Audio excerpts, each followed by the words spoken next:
May mga followers tayo nagtatanong kung hindi na ba kailangang iparecognize pa dito sa Pilipinas ang isang foreign divorce decree for purpose of remarriage noong Filipino spouse. May nabasa at napanood daw kasi silang content na ganun ang sinasabi. So nagtataka ako kung bakit may mga ganong content. Hindi siya totoo o maaaring mali lamang ang pagkakaintindi nila sa bagong en banc decision na inilabas ng Supreme Court. Bago tayo mag-umpisa, linawin lang natin na ang Pilipinas at ang Vatican City na lamang ang mga estado sa mundo kung saan hindi pa legal ang divorce.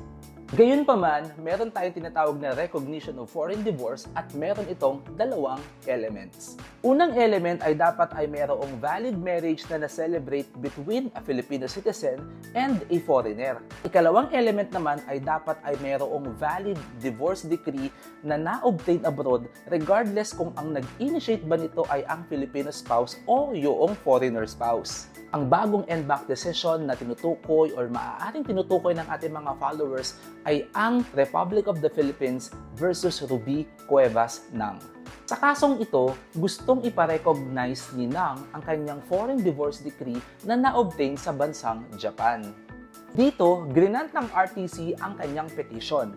Pero ang Republic of the Philippines through the Office of the Solicitor General ay hindi sang-ayon sa naging hatol ng RTC, kaya ito ay nag-file ng motion for reconsideration na kalaunan ay dinenay din naman ng Regional Trial Court.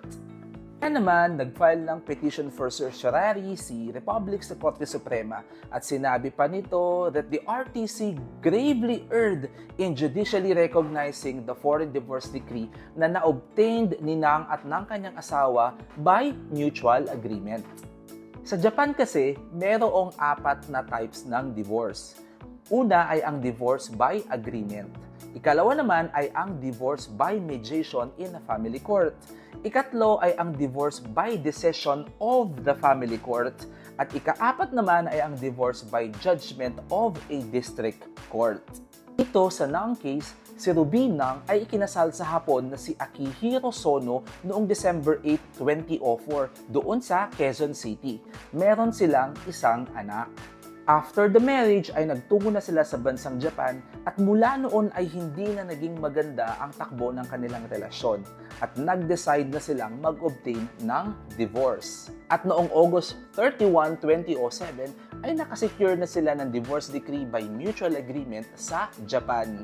Sa Nang case, hindi sinabi ng korte na hindi na kailangan ng judicial process para i-recognize ang isang foreign divorce. Bagkus, ang sinabi ng korte ay hindi na lamang ang mga foreign divorce na na-obtain sa pamamagitan ng judicial process ang maaaring i-recognize dito sa Pilipinas. To emphasize, ang sinabi ng Supreme Court ay maaaring ma-recognize ang isang foreign divorce decree dito sa Pilipinas kahit pa ito ay na-obtain sa pamamagitan ng judicial or administrative process or even by mutual agreement. In short, kailangan pa rin ng judicial process at ma-recognize ng korte ang isang foreign divorce upang makapacitate muli ang isang Filipino for remarriage. O siya, ito si Atty. Ian na nagsasabi sa inyong alamin natin ang batas at pamuhay tayo sa mundo ng hindi marahas. Hanggang sa muli,